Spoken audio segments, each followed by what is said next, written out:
Hi everyone.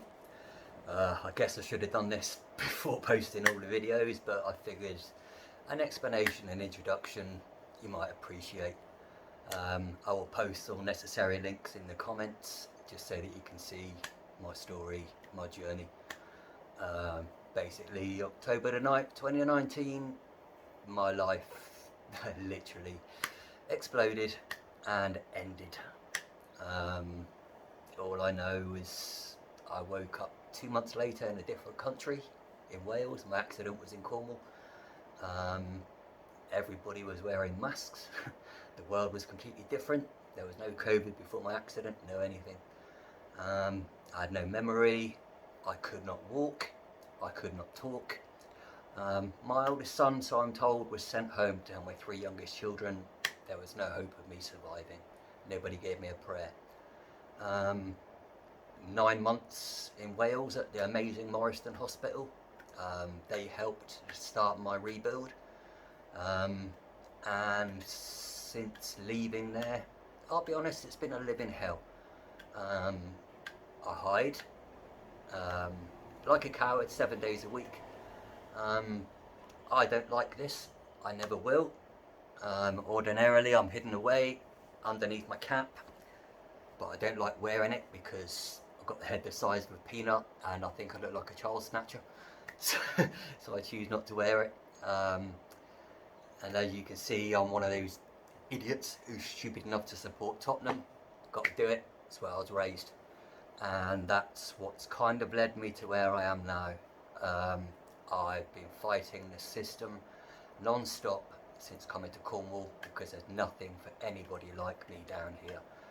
I fought adult social services. I fought for reform. I've achieved that. After they tried to take my care package and everything. Well, they did take everything away from me, but thanks to my carers and me, we fought it, and not only did we get my care package back, we got more besides. PIP have supported me, Disability have supported me, but I'd still very much given up. No hope, not getting the surgeries that I require despite the promises, failed surgeries that are repeated non-stop. And we are now, what's the date today? 7th of September. Guess what? My last pre-op assessment was the 21st of September last year, and I've heard nothing since then. This is the fight that I've got every day. So thankfully I've got the support of the Katie Piper Foundation, and I'll get onto that in a moment.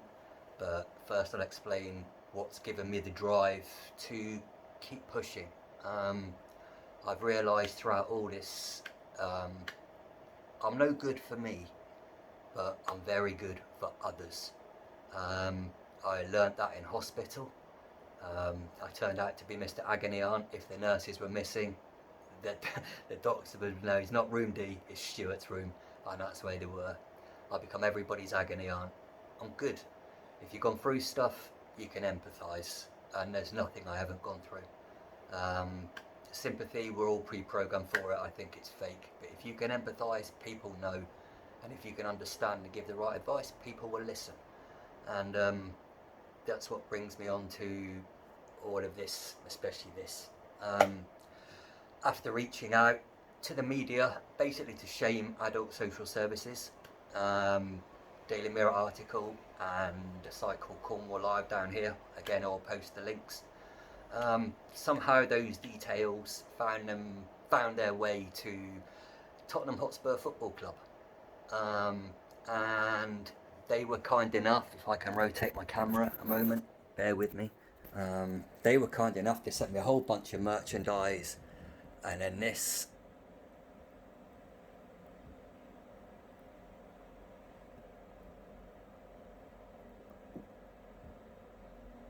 From ex-club captain and club ambassador Ledley King, or as I call him, Ledgley King. Wonderful, wonderful gesture from the club, but I'd still very much given up. But it turns out, the same day I received that merchandise, I received an email from somebody I didn't know again. They located me through the articles, and they said, if you get a call this evening from an unknown number, please answer it. Now, ordinarily, I don't answer those, but that evening, 7:30, I got a phone call, unknown. Normally, it's my doctor to touch base. That's what my doctor does. So I answered it, and guess what? It was ex-club captain Gary Mabbutt. We were on the phone for half an hour of his own time. He took that time to talk to me and explain to me. He saw my fight and what I've gone through, and he explained to me that when he was 12 years old, he was diagnosed with diabetes and told he couldn't be a professional footballer, or he couldn't be a footballer. He refused to accept this, and he kept pushing through his diabetes, and he was taken in by the Tottenham Academy. Obviously, he went on to become Tottenham captain and an England international, but then he fractured his eye socket in a very nasty head collision, and the doctors told him once again, you cannot play football anymore. You've got to give it up. And Gary Mabbutt explained to me, he refused to accept it. He said he kept fighting, he pushed through, and he continued his career for 5 years after that, despite being told to stop. And it's him who told me not to accept the limits, not to accept the restraints put on me, not to accept anything, just keep fighting. And that's what I've done. That's what all this is about. None of it's about me anymore. Again, since coming out of hospital, I did lose myself, and I'm still very much lost, but I keep pushing, mainly because it's the only way I can repay the work put in by Morriston and the wonderful support by the Katie Piper Foundation and my carers at Tremenier Home Care down here in Cornwall. And I have to keep pushing, and I need to make a difference for others. It's all I've got. Soon I'll be climbing Snowdonia to raise money for Katie Piper Foundation. Again, I'll post a copy of the link in the comments. Hopefully some of you can jump in and sponsor, or donate, should I say, before my climb on the 28th. That would be great. The more I can give back, the better. And all I want to do is make a difference for others. If I can show you, I've got to be careful with this because there's confidentiality stuff. You'll see I've got some pictures scattered around my flat. These are the nurses at Morriston receiving some work. Well, it's a poem that I wrote whilst in hospital, but I collaborated with a local artist down here in Cornwall called Suzanne Phillips. Again, if I can manage it, I'll post a link to her Instagram and her Facebook. She's an amazing lady, such a wonderful person, and an absolutely phenomenal artist. Check her out. You want any portraits doing, any memories of family, she's great. And what she did with me, Mr. Broken Brain here, it turns out while I was in hospital, we discovered, don't know how, I'm quite good at poetry by all accounts. So much so that I'm somehow a published author. I'm achieving stuff that they told me I'd never be capable of. Again, I'll post links to everything in the comments. And heck, if you want to see my journey, the rebuild, buy the book. I don't think I make a penny from it. My publisher might, but if he does, he's not told me. But I just want you to know the real me. The reason I do it is certainly not a vanity thing. I definitely don't like this.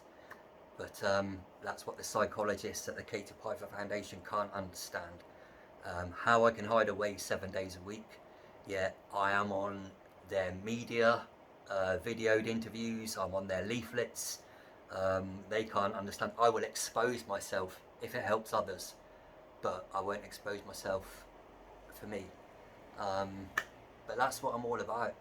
And I just want people to know that, you know, if you keep pushing, you will feel better.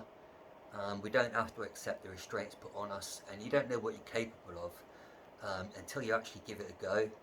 So be open-minded and don't accept the limits put on you by others. Just keep pushing, and hopefully this little introduction has at least let you know something about the person rather than the shell. It's what's in there that should matter. I'm very much a forgotten person. That fire took everything from me, and pretty much everyone I love, apart from my amazing niece, and now my great nephew and great niece. They all think the world of me, so I've got that, and they're who I keep building for now, and I'm going to keep doing the same for as many of you as I can. So if I can help you, whether it's in the comments or whether it's just to show you that if somebody who was literally dead 4.5 years ago can do what I've done, imagine what you could be capable of. I don't know what more I can really say, to be honest. I just hope my honesty comes through. It certainly does in my writing. I'll try and post as much info about me as possible in the comments. Feel free to check up on me. I'm just a decent guy. I'll post my Facebook profile as well if you want. It's mostly jokes to try and raise a smile for others. Kind of do that daily. Again, if I can raise one smile each day, I've made a difference to someone, and that matters. Some people are offended. I don't understand the point of that. What happens if you're offended? Nothing. Nobody forces anyone to read stuff, and shrug it off. You know, I can be offended. I am offended daily, but you know what? I can keep wallowing in self-pity, or I can try and make a difference, not just for you, but to the people that have helped me, and that's what I'll keep doing. You can do the same thing. So hopefully this video uploads well enough, and hopefully I can post all those links for you in the comments. Anyway, stay safe everyone. I have obviously now, you know where I'm going to go. Yeah, straight to that. Some music. I'll continue my rebuild, and I'll continue my pushing. Look out for one another. It's a nasty world at the moment. We need each other. See you all. Bye.